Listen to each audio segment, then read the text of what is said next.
All right, I'm here for the Daily Show with Wayne. We're going to talk about Harry Maguire and the England squad. How are you doing, Wayne? I'm okay, my friend. How are you? Very good. Well, I was just before we came on complaining about back pain, but that's such an old man issue. I just don't want to talk about it. I'm like Rio, peak Rio, or maybe later years Rio, when he was having all those back problems. I'm a finely tuned athlete, just a minor problem right Gary now. Pallister, for all the listeners as well. Yeah. It happens to all language centre-halves. So I can only presume you were a language centre-half in your younger days. Yeah, sort of. Well, goalkeeper, then turned to right back, of which I was not very good at either. Gary Pallister's problem, of course, is that he has a massive cock, as we know from the infamous MUTV phone-in. And Hayley McQueen taking an uncomfortably long stare afterwards. Yeah. And all right, let's move on. Yes. Gary McAllister, Gary Pallister's cock. I don't know about Gary McAllister's cock. I no wish to either. No. Deary me. This has started well. Harry Maguire. Yes, it has, hasn't it? Yeah. Harry Maguire has been left out of the English squad, or couldn't make the English squad. I should correct myself there, because his hamstring hasn't, or calf injury hasn't fixed itself in time. He suffered with this quite a bit at the end of the season. So real shame for him, because England seems to, his best performances often have come in an England shirt. And I think actually looking at the squad, a shame for England too, because they aren't half thin in central defence as a result. Yeah. No, it is a big shame. I think you're quite right. This is a podcast and others which I have appeared on where I have been quite critical of Harry Maguire's performances for United. But this season, I think I've been really fair with him. I think while you can say that he doesn't necessarily fit the system, his attitude has been admirable and his performances have been acceptable. In an England shirt, like you said, it's almost a different kettle of fish, because you can see where he's integral in that back line. And his style, this seems cliched, and I feel like the difference between club football and international football is not the chasm it once was, but his style does seem to suit international football. Of course, not if you've got a fast player running at him and he's exposed, because that is transitional across the discipline of club and national games. But I think he, by and large, has been very, very good for England. And I can see why Southgate waited for a long time to make that decision. It's obviously, I'm trying to think of Maguire playing with injury for United. I can remember him doing it once and it being quite horrendous. I can't remember the game, but generally when he has played with an injury, I think he has coped admirably with it. He's compensated quite well. He's not the kind of player who, when you see him struggling with injury, that it's massively noticeable because of the work rate that he genuinely puts in and the sort of positioning that he takes. Because, like, by and large, he's still a really good central defender who can position himself well. So that leads me to believe that it must have been intolerable for him to be having that conversation where he knew that he couldn't play for England, it's a massive shame for him, because he's it might be his last international tournament, you would think, considering the players and his career trajectory. He might have one more in there, maybe possibly. one more USA. If Southgate's still manager, by the way, because a lot of those things depend on who the manager is, and he's a big Southgate favourite. Southgate's not there. They'll want to move on. He's the kind of player that, because he's been such a pillar of national controversy in terms of the way that people pointing finger at him for club and country, that it's easy to see that he's a figure that people will move on from, a new manager. So I do feel very sorry for him, to be honest. Yeah, me too. And like you, been pretty critical of him, and I basically since the start of his time at United, obviously paid too much for him. He had his weaknesses, too many weaknesses for an £80 million player. Not his fault that United paid so much, obviously, and it was exposed even more, I think, under a manager who wanted to and couldn't always play a higher line, and that's difficult for him. As you say, international football, a bit different, Southgate a bit different, and I think he's pretty much always excelled for England. And it's not just, I mean, from an England point of view, it really looks exposed. I mean, you've got Stones in there, who's an experienced player, but has quite frequently played in central midfield, although less this season for City. And then a bunch of much less experienced international players. So Joe Gomez, Mark Guehi, Levi Colwell's out because he'd walk into that team. I think he's a really high quality player, but injured as well. So it looks really thin there. And then there's a risk in the fullback areas. Obviously, Kyle Walker's age is an issue, and Luke Shaw's fitness at left back. And Southgate talked about Shaw saying we had to take a risk with him. And you can kind of understand why, because of the sort of paucity of other options there. They'll end up playing Kieran Trippier on the left side if Shaw breaks down or can't get fit in time. I looked at that England squad, and I feel like we've had this conversation or with Dan where we're like, England have got so many good players and such a strength in depth that it's a crime if they don't manage to win a tournament through this sort of cycle where they, 2018, 2020, 1, 2, and 22 had such a great strength and depth all over the place. And then in the World Cup last time, I thought they were massively overstocked with talent up front, so much of it, and understocked at the back. And now it looks thin or inexperienced all over the place. And I kind of gone from thinking, well, England really, they've got as strong a squad as anyone in the tournament, to going, there's a lot of risks here. Younger players are really going to have to perform in order for England to do well, including our own Kobbie Mainoo, who may well be a starter.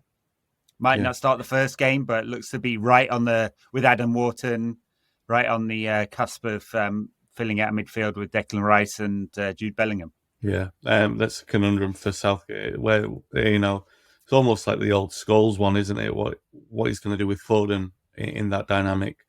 I can't see a scenario. I guess Mainoo, if I'm going to extend the comparison back historically and use Scholes, Mainoo reminds me a little bit like Beckham pre-98, where Hoddle was reluctant to use him. I'm not saying Southgate's reluctant to use Mainoo, but I think that he may be just reluctant to pull the trigger on him and might go with a different option. But he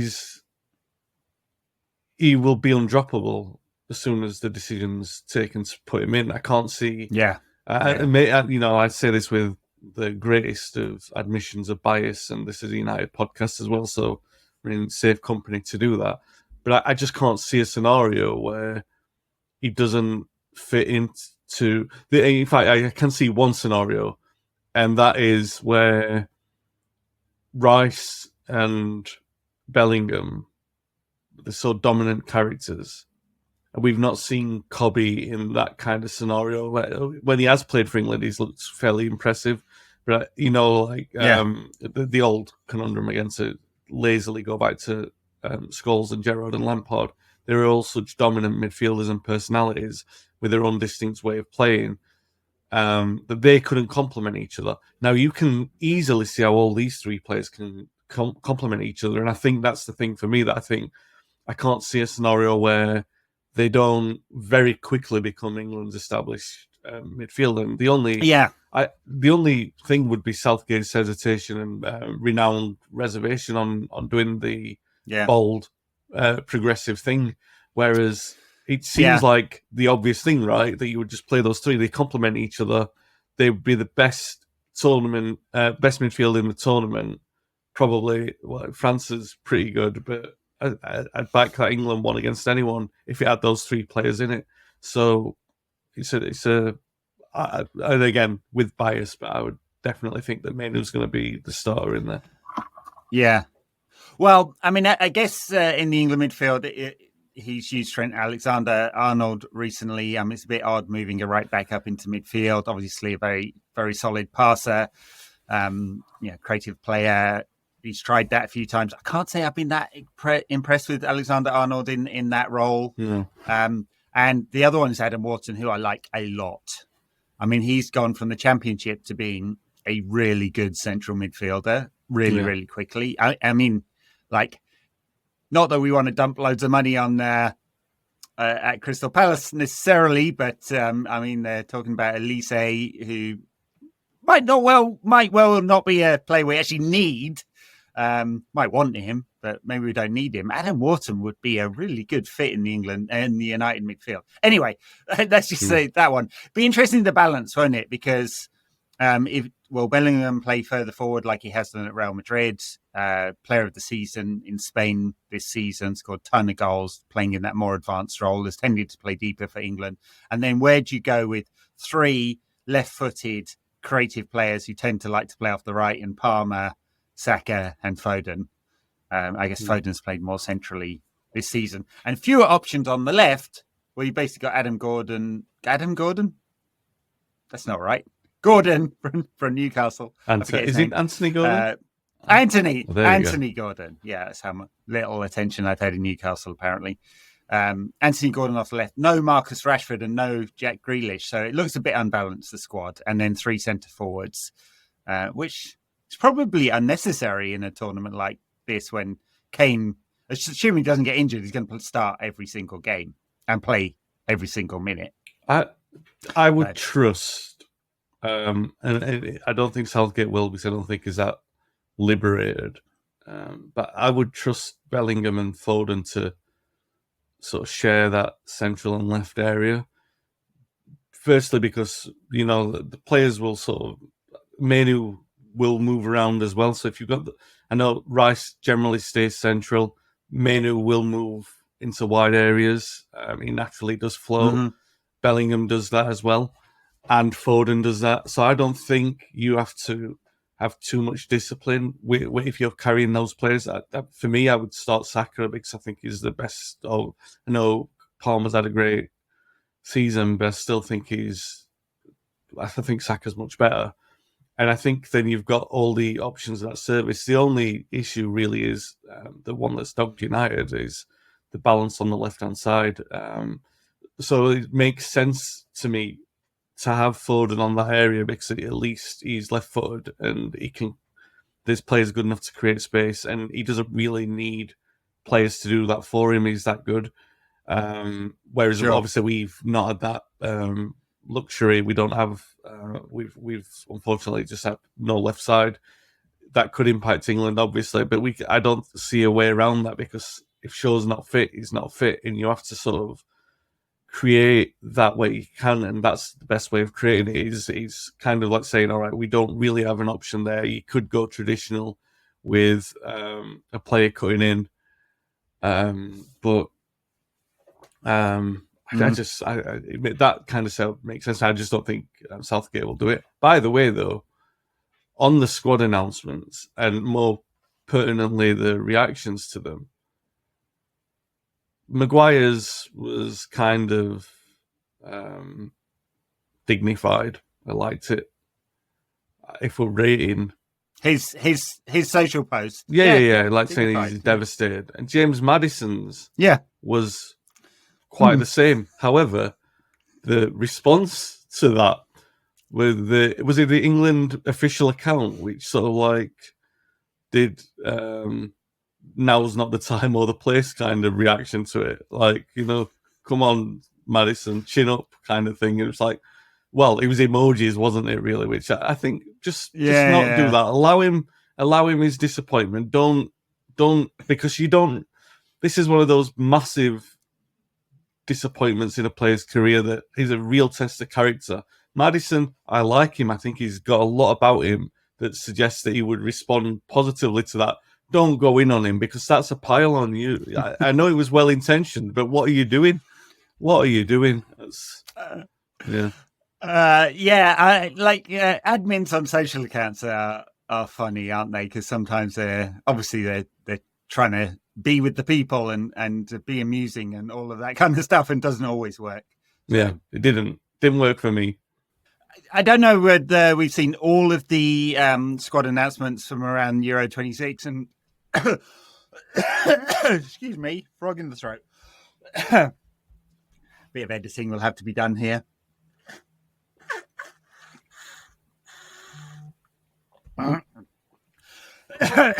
Jeez.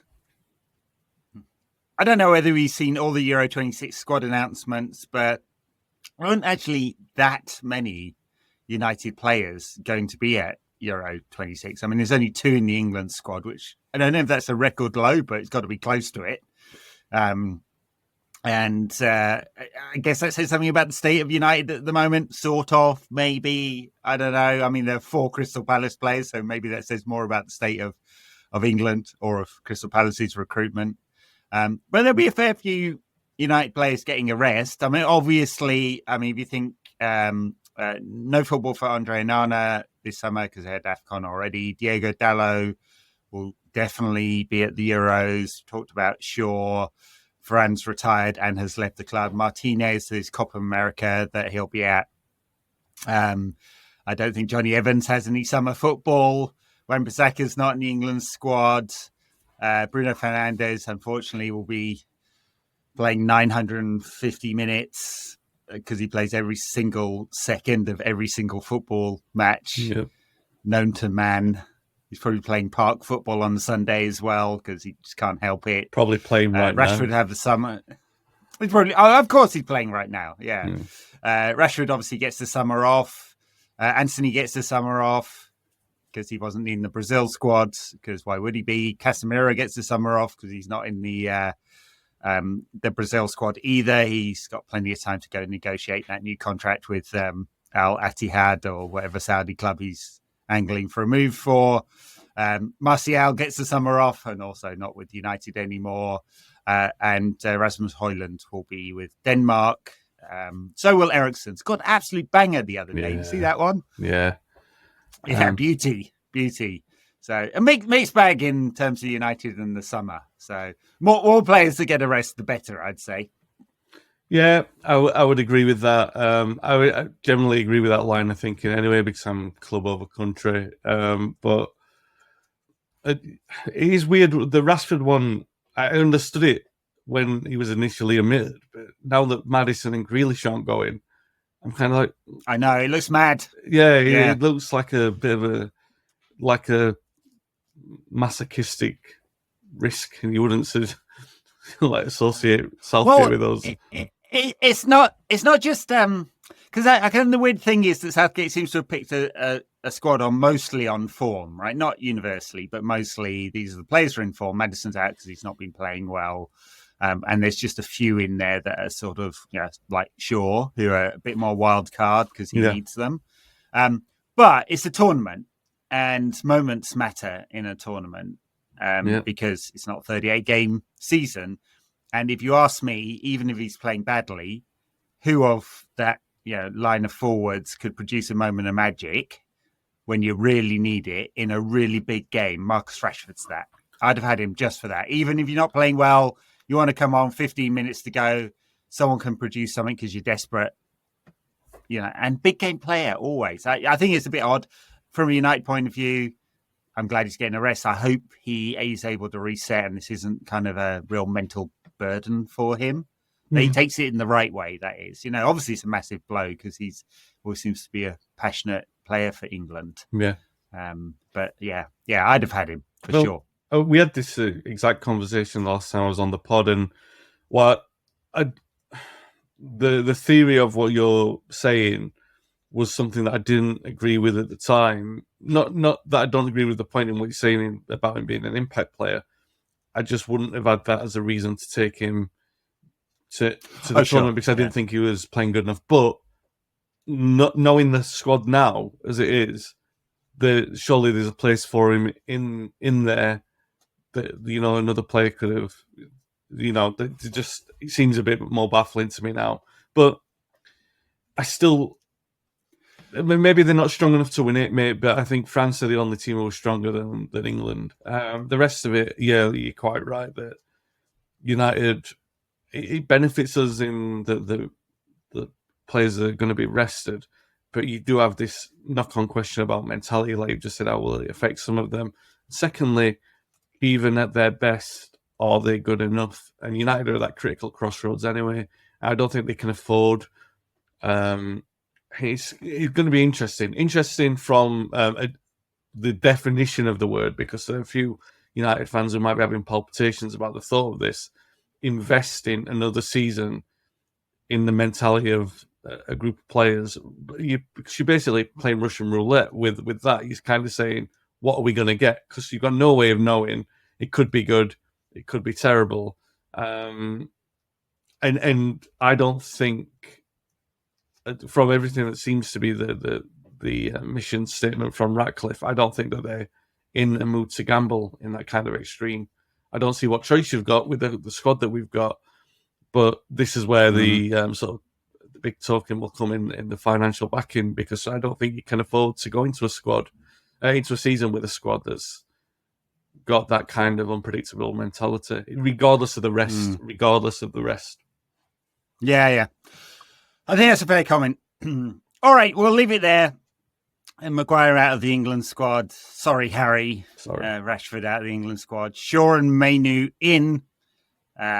Mainoo is obviously going to be a world star. I don't care what the stats nerds say. He's the best. He's absolutely mint. And if England break him, I will personally go around to Gareth Southgate's house and break him. No, I won't. But all right. Thanks a lot, Wayne. See you soon.